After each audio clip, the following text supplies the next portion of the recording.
It lays the predicate and the foundation for the development of a weather satellite that will permit man to determine the world's cloud layer and ultimately to control the weather, and he who controls the weather will control the world.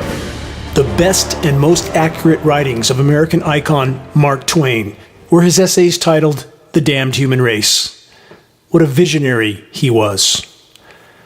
Consider this report headline: The Benefits of World Hunger. Yes, you heard that correctly. While considering that title, consider this. The article came straight from the United Nations website.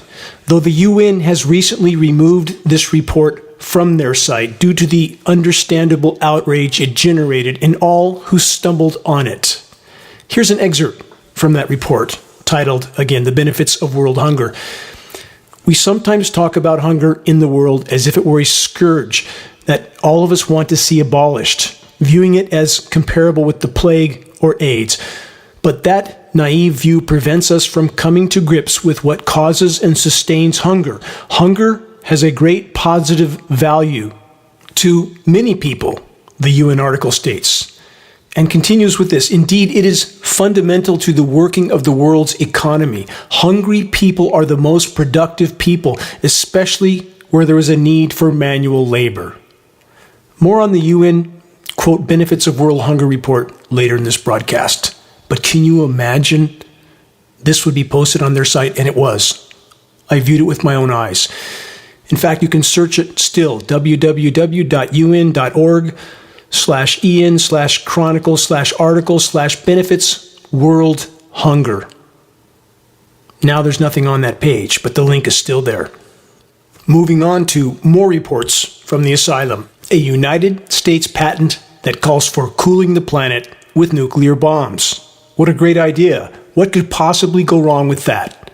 Stay tuned. You have to hear what's on this patent to comprehend the total insanity of what goes on in so-called science circles. If you think the global power brokers are here to help you have a better life, think again. For our new radio listeners, why is climate engineering being conducted? What are the motives and objectives? And why are climate intervention operations the greatest and most immediate threat we face, short of nuclear cataclysm? Here's the short answer on the why and the motives. It's about power and control, and about the threat we face, because climate engineering operations are decimating every strand of the web of life and every aspect of the planet's life support systems while contaminating every breath we take. For the long answer to these questions, go to the homepage of geoengineeringwatch.org, view the groundbreaking documentary, The Dimming, and check the link titled Answers to the Most Commonly Asked Questions on Climate Engineering. Moving on, while collapse is unfolding and accelerating, how many are still chasing the so-called American dream of endless consumption on a finite planet with finite resources, and all the while ignoring the weather warfare that's raging in the skies above?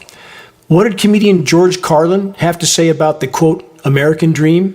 This: the American dream, because you have to be asleep to believe it.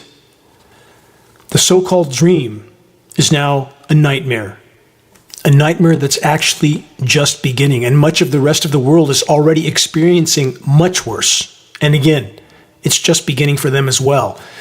The biosphere collapse bomb has been detonated, further fueled by climate intervention operations. The blast zone is worldwide. None will escape the consequences of what's unfolding, including the, quote, warp speed agenda of the global controllers. And that agenda has oh so many layers. Lakes and reservoirs are drying up in countless locations. Crops are crashing around the world. What isn't being dried up and burned is being flooded or flash frozen. Chemical ice nucleation operations, that's a form of cloud seeding, patented form, and that's happening on the winter side of the planet. How many food processing plants have gone up in flames recently? Just a coincidence? Really? The same holds true with crop-producing regions, all of them being hit hard by weather cataclysm at the most critical time frame of crop development. And that's not nature. climate intervention operations. In the words of former U.S. President Lyndon Johnson, he who controls the weather controls the world, because he controls the food supply and thus populations. And don't forget the highly toxic fallout from the climate engineering operations, which are contaminating, as I stated before, every breath we take. Aluminum, barium, strontium, manganese, polymer fibers, graphene, the list goes on and on. Not an opinion, a fact proven by lab tests from all over the world. It's in our air column, which means we're breathing it. But certainly there are literally countless other sources of human-caused contamination on the toxic waste dumping ground known as planet Earth. Here's just one single example. A headline from last week from many sources. The Centers for Disease Control found glyphosate in more than 80% of urine samples representative of the U.S. population. And for those that don't know, glyphosate has been linked to cancer. 80% of the U.S. population. There are so many bad news reports from last week, I'll struggle to cover all of them, but I'll do my absolute best. You're listening to the weekly Bad News broadcast, the Global Alert News Hour. And with each passing day, perhaps a more accurate label would be the End of the World as We Know It broadcast. Commercial-free, non-political, and covering the most dire and immediate threats we collectively face. This broadcast is brought to you by geoengineeringwatch.org. G-E-O, the word engineering, watch.org for our radio listeners. This broadcast is now on numerous AM and FM stations in numerous regions throughout the U.S. We hope to soon add even more stations to the growing list of those airing this broadcast. This is Dane Wigington, your host of the Bad News broadcast. Please check the homepage of geoengineeringwatch.org for our YouTube channel versions of this broadcast. We hope you will subscribe to our YouTube channel and help us to circulate this broadcast and our groundbreaking documentary exposing global climate engineering operations titled The Dimming, available to view for free on the homepage of geoengineeringwatch.org. Please help us to expand our voice, and in doing so, to help us more effectively sound the alarm. Again, our website, geoengineeringwatch.org, the largest and most visited source in the world on the subject of covert climate engineering operations. As I move on to more breaking bad news headlines that most don't want to face, first this footnote about the global epidemic of denial. Here's a report headline that sheds some much-needed light on the problem. Quote, "How choosing faith over facts fills you with new hope!" Exclamation point. Stop and think about that. It's the actual title of a report suggesting we do exactly that. Forget facts. Believe whatever feels good. Just think happy thoughts, and all your challenges will magically go away. Is that what an all-knowing, benevolent creator would tell us to do? Short answer, no. We were given the ability to think, to reason, to evaluate. It's a responsibility to use these gifts. Consider that the hallmark of a healthy mind is an unyielding willingness to face the truth, no matter how dire that truth is. Biblical scripture says this: before you knew the truth, your sins were washed away. Now that you know, your sins remain. That makes reasonable, rational sense, doesn't it? And many other traditions say exactly the same. I'll fill in a few more blanks on this shortly, but first, let's dive into some dire truths. World's population will hit 8 billion on November 15th, with India set to surpass China as the most populated nation next year. The report states by 2030, the world's population will reach 8.5 billion. The next billion, they say, is expected to take approximately 14.5 years by 2037, and by 2100, 10.4 billion. Really? The near-term horizon will soon reveal a very different trajectory. Wait and see. Based on the already known and understood biosphere collapse factors that we face, statistically and mathematically speaking, we are currently on a trajectory that will erase our species from the planet before the end of this decade. And for those that roll their eyes and walk away, you'll have a moment to consider your denial when the coming tsunami of total collapse hits you. And this dire conclusion is not even taking into consideration the likely looming nuclear nightmare, not just bombs, but also nuclear power plants all over the globe going into full-blown meltdown mode as collapsing societies can no longer maintain them. Yes, Fukushima times 440. It's coming. Here's a new study about Fukushima, and consider all this. Consider this entire broadcast while viewing the mainstream media constant stream of meaningless, scripted political theater. So about that nagging radiation problem. New study finds Fukushima's radiation will poison food for decades, end quote. Don't worry about that headline. Short of a complete course correction for the human race, we don't have decades, not even close. More doom and gloom, which unfortunately is all verifiable facts. From phys.org, this: knowing Earth's energy imbalance is critical in preventing global warming, study finds. Another wow and an exclamation point for that headline. I can't express the stupidity of that headline at this late hour. It's like saying, knowing how to apply the brakes is critically important in order to avoid crashing over the edge of the canyon when you're already through the guardrail and free falling into the abyss too late. By a long shot, the Thelma and Louise moment of the human race is now. And the ongoing weather warfare is like a jet engine strapped to the back of the now doomed vehicle, pushing it forward at warp speed, pun intended. In summary, the planet's former energy balance, which facilitated the human population explosion, has been completely obliterated. Now, far more of the sun's heat reaches the surface of Earth than that which is able to escape back out into the atmosphere. The climate engineering heat-trapping elements being sprayed into our skies is further fueling the feedback loop meltdown. About the ever more extreme heat and UV radiation, it's killing everything from insects to plankton. And when we lose either of these categories of life, we die with them. But we're losing both at blinding speed, which means if we remain on the current course, we are definitely done. Doomed. With that in mind, consider this headline of total deception. From last week, plankton will store more carbon as Earth's climate warms, but storage beyond the end of the century is uncertain. There's nothing true in that headline. Global plankton populations are already down about 70%, and the rest is dying by the day. Nothing's going to make it to the end of this decade, let alone the end of the century. We're already experiencing a completely changed atmospheric chemistry, not just from industrialized, militarized civilization, but from climate engineering. They're intentionally using the atmosphere for a physics lab with no concern for the consequences, and we will all soon pay the price. The destroyed ozone layer is a case in point, and it is slaughtering plankton by the day. Plankton have to feed in the upper layers of the water column, and they are being annihilated by the massive UV radiation.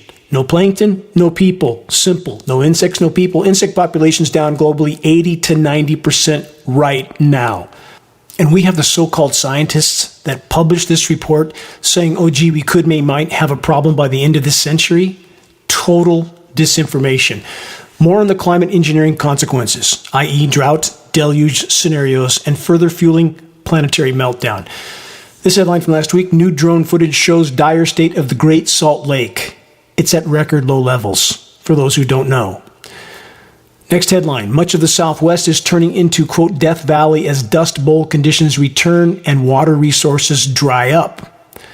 Desiccant particles of climate engineering, starting with aluminum, dries out atmospheric RH, atmospheric relative humidity. That moisture comes down elsewhere in a deluge. Total disruption of the hydrological cycle, drought, deluge, the hallmark of climate engineering. Last week from Newsweek, this: scientists are puzzled by soaring global methane levels. Report states methane concentration in Earth's atmosphere are soaring, and the exact causes of the, quote, frightening increase are puzzling scientists.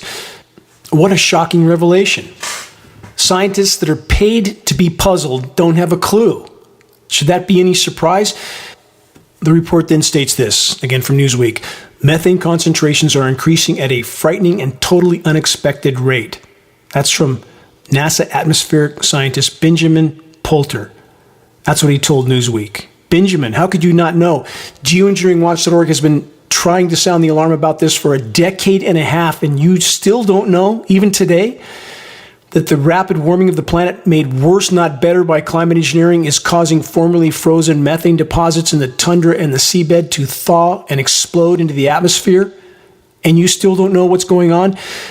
I challenge anyone, everyone, please search Siberian methane craters. Look at the images. You will be shocked to the core and realize that craters 10 times bigger are on the seafloor, and all that methane is migrating into the atmosphere and covering our planet like a layer of glass. And the so-called scientists don't have a clue because they're paid not to have a clue. And all the while, the climate engineering insanity rages on in our skies. Let's bounce back to that nuclear bomb patent mentioned at the beginning of this broadcast, which I'm sure will fix everything because that's what the experts tell us to believe. Just take it on faith. Ignore the facts. Here it is. Patent for using nuclear bombs to cool the planet. Patent number US 2011005422A1. Here's an excerpt from that report. Listen carefully. And for the record, this is from the primary diagram shown at the top of this patent. It shows measure heat reaching Earth's surface. Next, select source site. Next, prepare source site. Next, cause explosion, i.e. nuclear blast. Next, cause a second explosion. Next, permit dust cloud to spread. Next, measure heat penetrating dust cloud. Think about this. This is a patent. This is a so-called science patent with this simplistic so-called solution for the overheating of the planet. Let's just detonate as many nuclear bombs as we need to slow it down, which is going to eliminate any ozone layer, any protective layers of the atmosphere, and we're done. Game over. I guess that's solving the problem, isn't it? One-way ticket out of the asylum for all of us. Let's get back to more reports on why the so-called experts say we need to nuke the planet to save ourselves.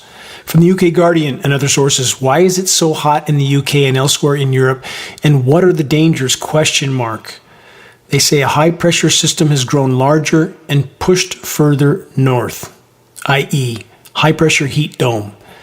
The signature of ionosphere heater installations. If you don't know what those are, please research HAARP, H-A-A-R-P. That's the acronym for an ionosphere heater, or just search ionosphere heater and read about what it does. It is a weapon of mass destruction, and there are many around the globe, and there is global cooperation in the use of climate engineering technology, because you can't just climate engineer over your own country. We have Senate documents 800 pages long to prove this global cooperation.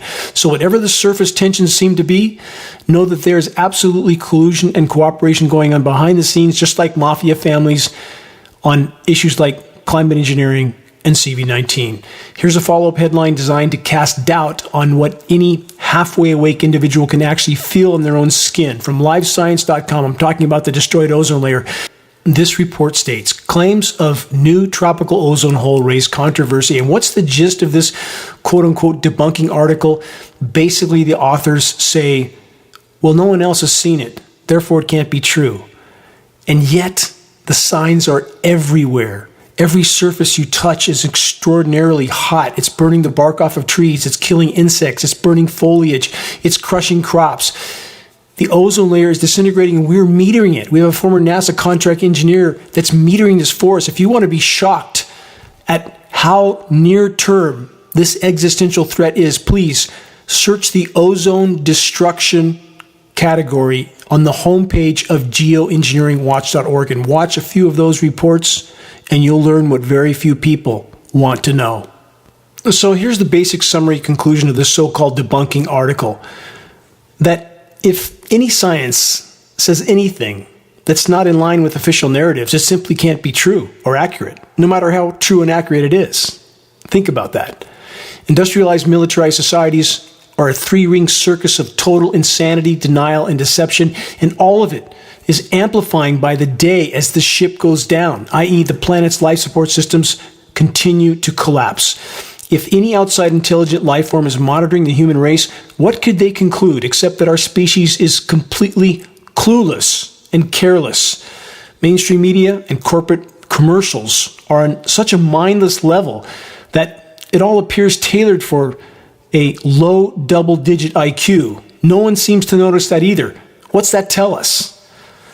And here's a quick footnote on ozone. Surface ozone, bad. Upper atmospheric ozone, good. Keep that in mind when you're seeing there's articles that say there's too much ozone. They're talking about surface ozone. That's not where we need it. So separate those two when you're seeing articles that reference ozone.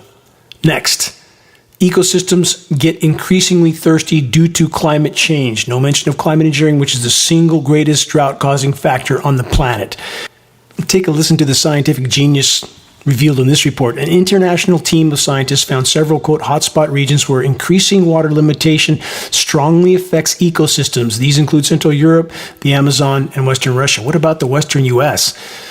They then say the study published in Nature Climate Change by a group of researchers from Germany, Netherlands, and Australia investigated how these simulation changes in energy and water availability affect vegetation functioning across the globe. From this, they calculated changes in energy and water limitation on global vegetation. They stated, quote, "We found that global ecosystems become thirstier by becoming increasingly water limited." Did it take a team of international scientists to come up with that? When things don't have enough water, they're water limited? It's unbelievable. We live in an asylum that we pay scientists to come up with the most elemental possible conclusions that a 10-year-old could do. No insult to the 10-year-old.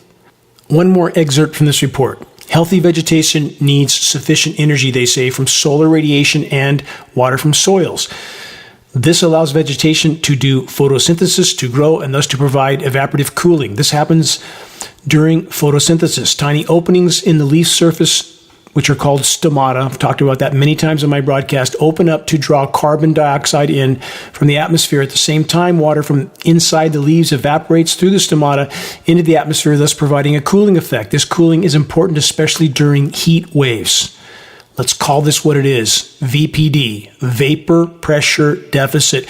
As I've tried to point out on this broadcast for years, and we're to believe that these so-called scientists just now started to figure this out, as they're reducing atmospheric RH over many forests and crop-producing regions, the stomata won't open because that organism is trying to preserve its moisture. So it doesn't feed, it doesn't absorb carbon, it doesn't grow, it doesn't release oxygen, it doesn't release water vapor. The entire process shuts down. And that's exactly what's happening. And the so-called science community is just now trying to figure that all out. Yes, paid not to know. Welcome to the asylum. On the same theme of welcome to the asylum, California cities ban new gas stations in battle to combat climate change, but no one looks up, do they? No one looks up at the jet aircraft spewing tens of millions of tons of climate-destroying toxic particles into our atmosphere, ozone-destroying. And let's all just pretend that shutting down gas stations will change it, or producing more solar panels or more wind turbines. About that superheating atmosphere, there's much more convection. That's why the fires burn so hot, so furiously, and that's why the smoke plumes go so high in the atmosphere. On that note, keeping that in mind, this headline from last week, Washburn Fire in Yosemite caused tree branches to be sucked into the sky where they impacted airplanes. That's a tremendous amount of updraft, and that serves the climate engineering agenda. To learn why, please search and view this extremely important short video report titled Wildfires Serve Geoengineering Agenda. About California weather, high-pressure heat dome, again. And under such heat domes, you do not typically see any type of grid pattern spraying. Conditions are not conducive for that application of spraying, but that doesn't mean spraying is not going on. And many mistakenly think they're seeing clear skies when they're not. Block out the sun with something and look for a halo reflection around the sun's light. And that is an atmosphere saturated with particles. Also look to the horizons. And the climate engineering fallout filth becomes much more visible.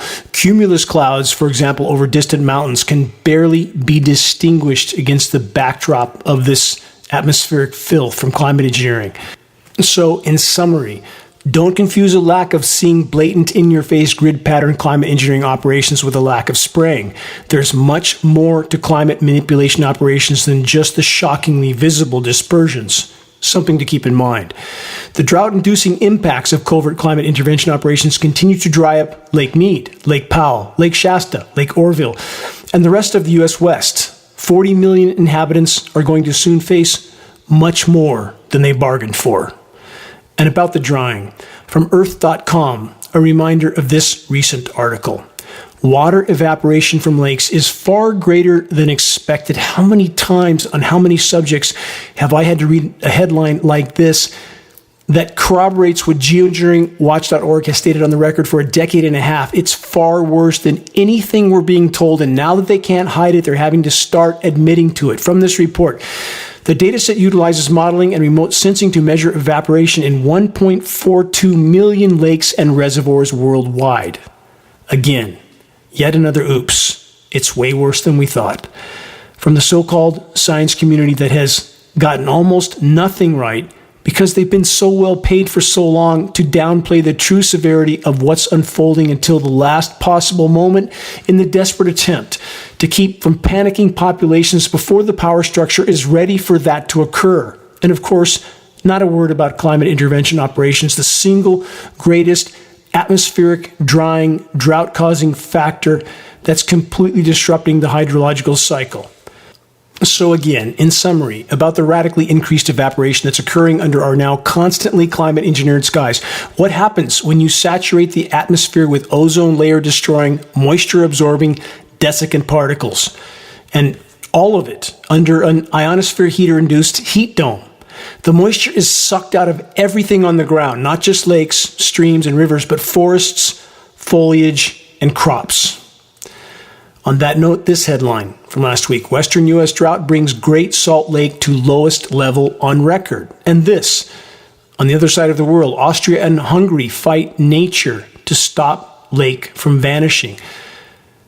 The report states the European Salt Lake in question and its marshes is the greatest of its kind in Europe and a UNESCO World Heritage Site. It could soon run completely dry. For Austria and Hungary, you're not fighting nature. You're fighting climate engineering. And yet the whole of the so-called science community refuses to tell the truth, betraying not just the human race, but the entire web of life. Next headline from last week, same theme, climate engineering at the core. Here's the headline: What causes compound wind and precipitation extremes across the Indo-Pacific? From this report, co-occurrences of wind extremes and precipitation extremes known as compound wind and precipitation extremes, that would make sense, wouldn't it, can disrupt and endanger shipment and shipping logistics. The associated winds and floods may cause severe socio-economic impacts. Could, may, might. There's no could, may, might. When you're underwater or you have no water, of course there's impacts. And climate engineering is a harbinger of both. Question: when will the background of biosphere collapse, being further fueled by weather warfare, hit the radar of all those that are so far completely oblivious to it? No habitat, no humans. Simple. You're listening to the weekly installment of Global Alert News, the Bad News Broadcast, installment number 362 for July 16th, 2022. This is Dane Wigington, your host. Global Alert News is brought to you by Geoengineeringwatch.org, the largest and most visited website in the world on the subject of climate intervention operations, known as geoengineering. The commercial-free, non-political Global Alert News Hour is now broadcast on AM and FM stations in Northern California, Texas, Alabama, Florida, Denver, Washington State, Oregon, the Northeast, Sacramento, San Diego, San Francisco, Santa Cruz, Phoenix, and Las Vegas. New radio stations will soon be added to this list. We believe Tucson, Arizona, and San Bernardino, California, and possibly another station in Colorado. Geoengineeringwatch.org wishes to express our deepest gratitude to those that have helped us to expand our reach and our voice in this desperate last-hour effort to sound the alarm. In regard to sounding the alarm, please help us to share the groundbreaking documentary titled The Dimming, which fully exposes the climate engineering atrocities. The best way to share this film is by circulating the direct link to The Dimming by email directly from the homepage of geoengineeringwatch.org. Sharing directly helps us to overcome social media censorship. Final footnote: you can find geoengineeringwatch.org awareness-raising printed materials on our homepage. Our only goal is to provide activists what they need to move this fight forward. They're very high-quality printed materials and just added climate engineering conversation starters are new geoengineeringwatch.org shirts, scannable business cards, and bumper stickers, all effective tools to help strike up a conversation on the climate engineering issue. Doing so is the first and most important leap toward getting the as of yet uninformed to look up. Moving on, climate intervention operations continue to do what they do best, to wreak havoc on the environment and every breath we take. On that note, last week, from the other side of the world again, firefighters battle mega fire in southern France. We don't see any of this on mainstream media, do we? Any of it. Next, study reveals an unprecedented change in Europe's fire regime. From that report, a study reveals an unprecedented change in the fire regime in Europe, which is related to climate change. No mention of climate engineering, which is the single greatest causal factor with the epic burns that are occurring all over the world. Search the engineering wildfire section on geoengineeringwatch.org to learn more. The source of ignition is another subject completely. I'm talking about what is setting the conditions for these fires to burn with such ferocity, and that is climate engineering. For many, many reasons, they're all outlined in the engineering wildfire section at geoengineeringwatch.org. The report continues, the affected areas are in southern, central, and northern Europe, but this historical change in Europe's fire regime is more intense in the Mediterranean region. The study published in the journal Science reports. No one in the science community will tell the truth about the elephant in our skies, climate intervention operations. And should these people not be held legally and morally accountable for their criminal deception? You decide. This increase in extreme fire risk, this report states, is quite recent and at a critical time. It exceeds the firefighting capabilities of European societies. At geoengineeringwatch.org, we have time-lapse film footage of jet aircraft spraying massive particulate dispersions directly over the smoke banks, the smoke canopy for these epic wildfires. For example, the Paradise Fire. That film footage is in the Dimming documentary. Why would climate engineering operations spray known incendiary dust directly over the tops of the fires? In addition to climate engineering, disrupting the hydrological cycle, toxifying soils and waters, which kills trees, destroying the ozone layer, which kills trees, creates more dry lightning because these are electrically conductive particles. In addition to all that and more, climate engineering elements are all incendiaries. Aluminum, barium, strontium, graphene. This is an incendiary dust being sprayed, which film footage proves, directly over the wildfires, directly over the smoke bank. That's not climate engineering. What are they doing? For those that don't yet realize it, we're fighting for our lives, right here, right now. Next headline, a shocking report of total make-it-up-as-you-go disinformation from AccuWeather.com. Here's the headline. Europe's brutal heat wave may be continent's worst since 1757. They say one of the most intense heat waves in over 200 years is unfolding across Europe with temperatures rivaling those in Death Valley, one of the hottest places on Earth. They then say there's a concern that this heat could become long duration for 20 days or more from locations from Portugal to central France and interior southeastern Europe, as it could last for the rest of July and continue into August. AccuWeather senior meteorologist Tyler Royce said, quote, this includes the valleys of Hungary, eastern Croatia, eastern Bosnia, Serbia, southern Romania, and northern Bulgaria. He then says the most extreme heat will focus on Portugal and Spain, countries that are already battling wildfires. Southwest Spain is expected to reach 120 degrees Fahrenheit. They then say the soils from Portugal to Germany are, quote, in the process of quickly losing whatever moisture they contained. This drying is not expected to let up, but only intensify during the duration of the heat wave, as little or no precipitation is expected across much of the region. First, let's start with this. The notion that this happened 200 years ago is total fabrication. And why do they do this? To make people think that, oh, if it happened before, it's probably just some sort of cycle. That couldn't be further from the truth. Nothing like this happened in 1757, and any record you find of that is simply a falsified record. Paleo data makes clear this did not happen, and this is common for the so-called weather forecasters, which are nothing but script readers, to make up something that happened before so people think it can't be that bad if it already happened before. That's why they do this. I hope that rant made some kind of sense, because we are truly living in a full-blown asylum. And We are completely in uncharted territory. It is warmer now on this planet, based on frontline data, than at any point in the existence of the human race. That doesn't mean that we all die tomorrow. Again, you can drive your motorhome out in the middle of Sahara Desert with a refrigerator full of food and think you're fine. Not so much when the food runs out, and it's about to.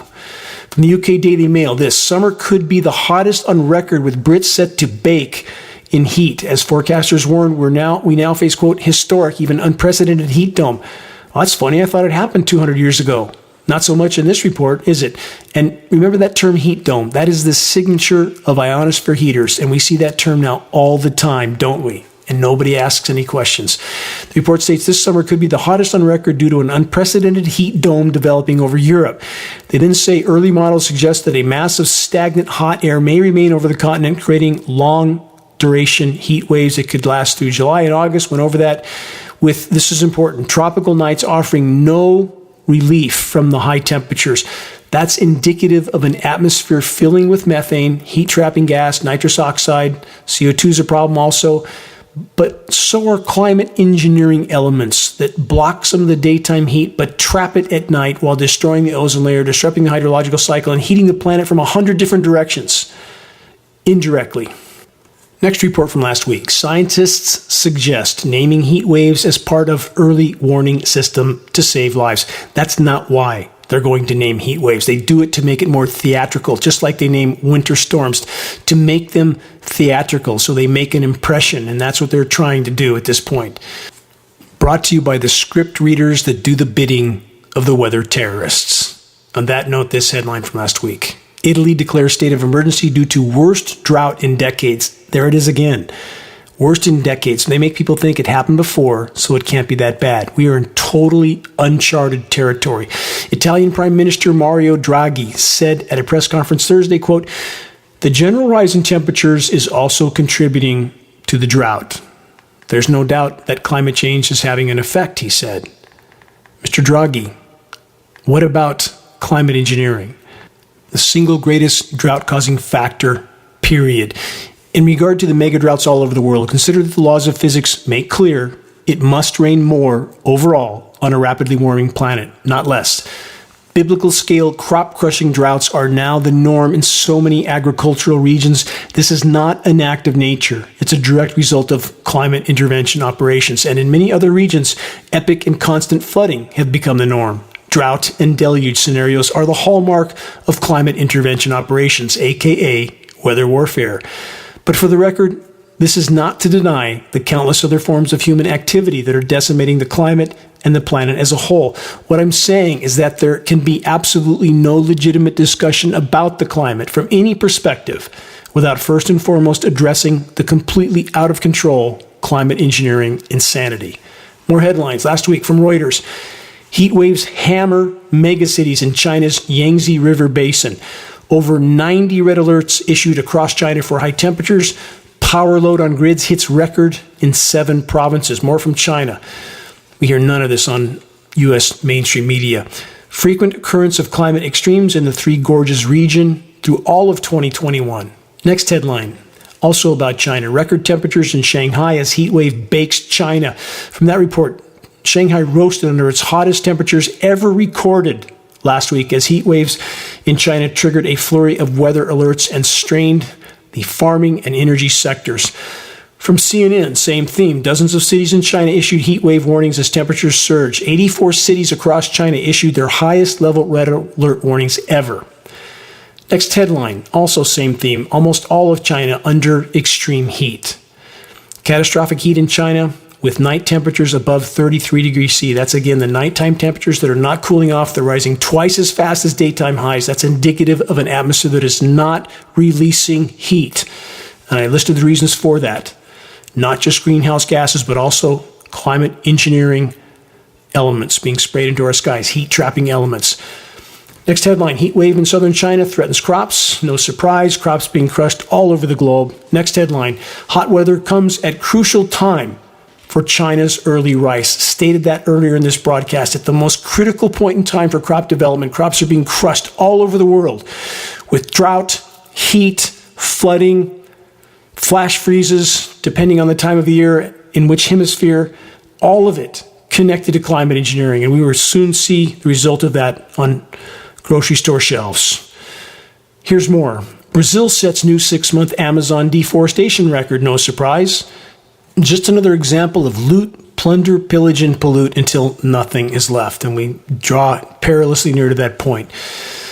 Next headline, warming world creates hazard for alpine glaciers. That should be an easy conclusion to come to. When it gets warm, they melt and they collapse and it kills people below. Happening now.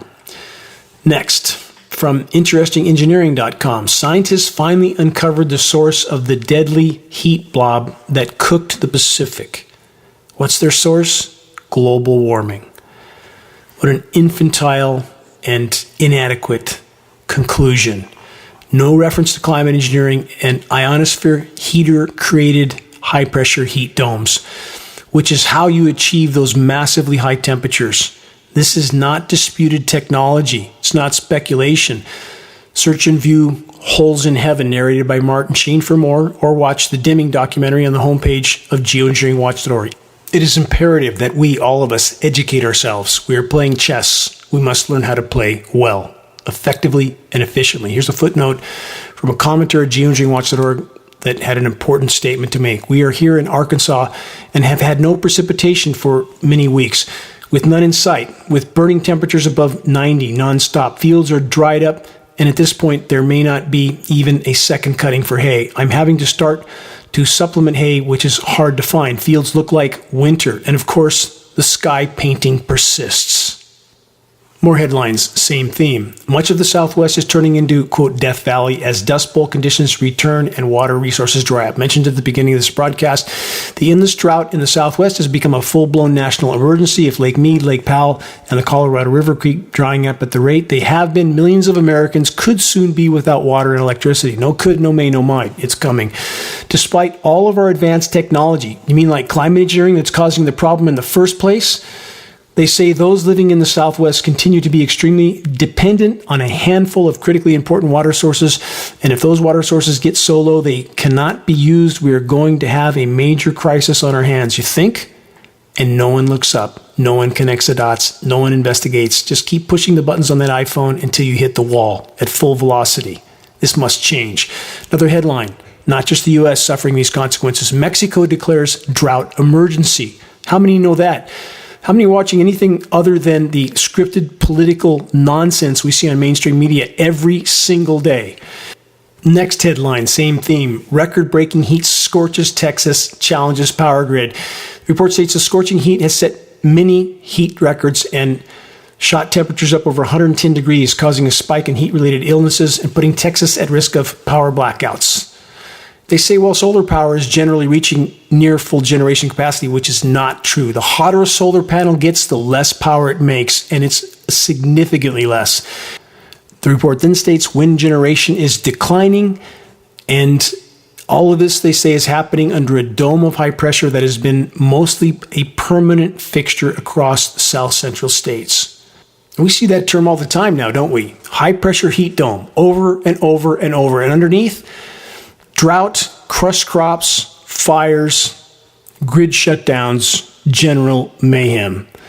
Next headline, May through June 2022, precipitation for Alaska statewide was the driest on record.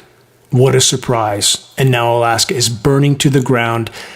Again, please search Wildfires Serve Geoengineering Agenda to learn why the climate engineers would facilitate setting the stage for these fires to burn with such ferocity. And if you can imagine this, geoengineeringwatch.org found a science study advocating for doing exactly that.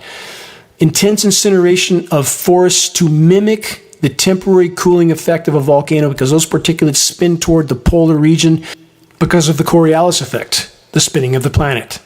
And it causes temporary cooling. We have science study advocating for this. It's all in Wildfires Serve Geoengineering Agenda.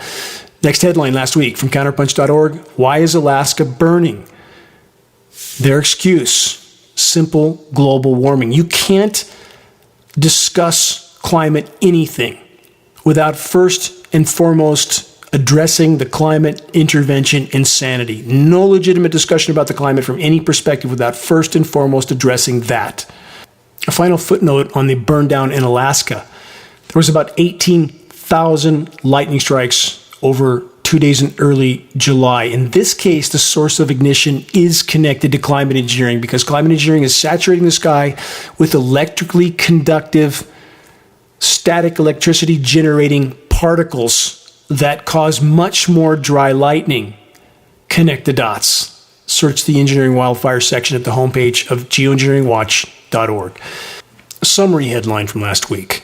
We've overexploited the planet. Now we need to change if we're to survive. The report states, the relationship between humans and nature is under intense and increasing strain. That's a gross understatement. They then say, alongside overexploitation, humans are driving biodiversity loss by destroying, polluting, and fragmenting habitats across the globe. Loot, plunder, pillage, and pollute till nothing's left. How many times have I said it? Unfortunately, what we collectively face is not limited to the category of overexploitation. There's so much more. Countless forms of human activities have irreparably damaged the planet's life support systems. And by irreparably, I mean that based on all available data, the timeframes necessary for any meaningful recovery are in the range of tens of millions of years, far too long to matter in regard to the fate of the human race. And about the so-called global elite, the following was posted on the United Nations website. Was it some kind of sick joke? That's what they would like us to believe. Here it is. You decide. As mentioned at the beginning of this broadcast, the benefits of world hunger. It says we sometimes talk about hunger in the world as if it were a scourge that all of us want to see abolished, viewing it as comparable with the plague or AIDS. But, the report states, that naive view prevents us from coming to grips with what causes and sustains hunger. Hunger, they say, has a great positive value to many people. Indeed, it's fundamental to the working of the world's economy. Hungry people are the most productive people, especially where there is a need for manual labor. They then say, much of the hunger literature talks about how it is important to assure that people are well fed so that they can be more productive. That's nonsense, the report states, word for word. No one works harder than hungry people, they say. Yes, people who are well-nourished have greater capacity for productive physical activity, but well-nourished people are far less willing to do that work. Final excerpt from this report that says the benefits of world hunger on the UN site. For those of us at the high end of the social ladder, ending hunger globally would be a disaster, they say. For many of us, hunger is not a problem, but an asset. Think about that. Posted on the United Nations website titled, quote, The Benefits of World Hunger. Those that are awake and aware understandably feel that they're between the proverbial hammer and the anvil, between a power structure that is clinically insane and populations that so far, taken as a whole, have shown little interest in even investigating the truth, let alone taking any meaningful action because of it. Climate intervention operations continue to wreak havoc on the weather and Earth's protective atmospheric layers. Plankton and forests are being decimated. Atmospheric oxygen content is declining rapidly. What happens if the planet's cloud-making ability is damaged beyond any recovery? Climate engineering is mathematically the single greatest assault on Earth's life support systems. What will it take to make more of the population care? No matter what other challenges we collectively face, when the planet's life support systems collapse, it's game over. It's up to us, each of us, all of us, to expose and hold to account all those that have helped to lead us to this dark horizon we now face. Elected officials of all political stripes, agency officials, corporate media, and the legions of so-called academicians that have betrayed the human race and the entire web of life by their willful blindness, by their constant participation in total deception, carefully crafted by the controllers, the willful deception of populations in exchange for paychecks, pensions, and the temporary preservation of their personal paradigms. And all the while, weather warfare rages on in our skies, and environmental collapse accelerates by the day. The political circus and its carefully casted performers are not here to save us. Their role is to polarize, divide, and thus conquer and cull. Clinical analysis makes clear that the controllers are not rational, not reasonable, not sane. Their agendas are killing our host, planet Earth, and us with it. We are all currently passengers on a planetary Titanic. We're almost out of time. Please make your voice heard in this epic effort to turn the tide. Check the activist suggestions link on the homepage of geoengineeringwatch.org to learn how you can help to move this fight forward. Time is not on our side. We must make every day count. Stay focused, stay strong. Never yield to the gathering darkness, ever. Until next week, this is Dane Wigington with Geoengineeringwatch.org.